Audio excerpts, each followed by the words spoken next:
Right, I'm gonna be taking you through the steps of how I created Alexia's single cover. Um, First of all, I opened the original image into Photoshop. I then adjusted the contrast by playing around with the saturation, exposure, first of all, I boosted the contrast to full, then played around with the exposure and adjusted the saturation. Once in Photoshop, I then removed the background by using the eraser tool. I adjusted the size and opacity, and I went roughly around the edge. I used this effect so she could like almost blend into the background. Before I did anything else, I created a new layer, made it black.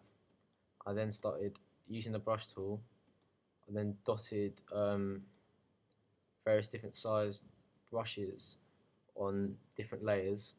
I did 6 of them, and the bigger the brush got, the more I would blur it. So I blurred each one a little bit up until the biggest one, which was layer 7.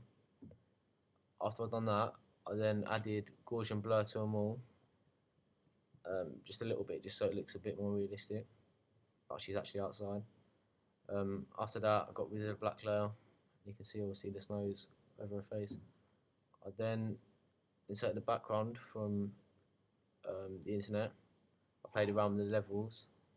I went to adjustments, played around with the levels, brought up the whites a little bit.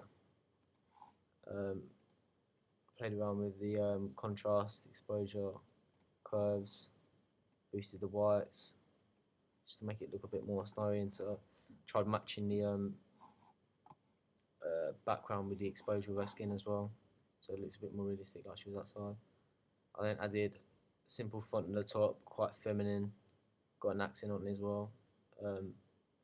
Yeah, matches the colour of her dress. I then took another font, slightly different, but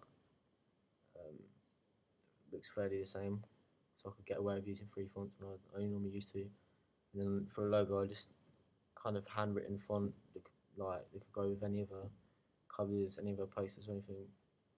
Add a little bit of details at the bottom, just added professional effect. Then I did this rectangle, which I made by using the rectangular marquee tool. I opened a new layer, made a size rectangle I wanted to, and then filled it with black. I then changed the blend mode to soft light, and then applied a colour filter of dark blue, or light blue even, reduced the opacity and changed that to soft light, and gave a really nice effect which links in with Veronica's cover as well. It's got roughly the same thing. To finish off, I just added a couple lens flares just between the title and the top to emphasise her name, and just add a bit of effect, and add a sparkle in her eye as well. And I changed all of these to screen so it gets rid of the black background it came with, and that's it.